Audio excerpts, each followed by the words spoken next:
Hi, happy Friday. ಈ ಸೀಸನ್ನಿನ first ಮಲ್ಲಿಗೆ ಹೂವು ನಮ್ಮ ಪಾಟಲ್ಲಿ ಬೆಳೆದಿದ್ದು ಫ್ರೈಡೇ ಪೂಜೆಗೆ ರೆಡಿಯಾಗಿದೆ.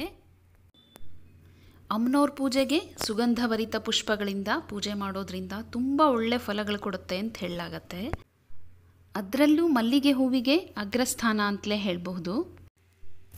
ದೇವಿಗೆ ಸುಗಂಧಭರಿತ ಪುಷ್ಪಗಳು, ಸುಗಂಧ ದ್ರವ್ಯಗಳು, ಮಂಗಳ ದ್ರವ್ಯಗಳನ್ನು ಬಳಸಿ ಪೂಜೆ ಮಾಡೋದು ಮತ್ತು ಕುಂಕುಮಾರ್ಚನೆ ಇದಿಷ್ಟು ತುಂಬಾ ಒಳ್ಳೆ ಫಲಗಳನ್ನು ಕೊಡುತ್ತೆ.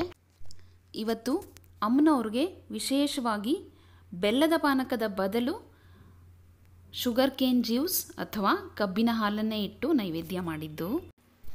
ಇದರ ಜೊತೆಗೆ ದೇವಿ ಅನುಗ್ರಹ ಎಲ್ಲರಿಗೂ ಸಿಗುವಂತಾಗಲಿ, ಎಲ್ಲರೂ ಒಳ್ಳೆ ಆರೋಗ್ಯ, ಆಯಸ್ಸು ಮತ್ತು ಸಂತೋಷದಿಂದ ಇರಲಿ ಅಂತ ಕೇಳ್ಕೊತೀನಿ.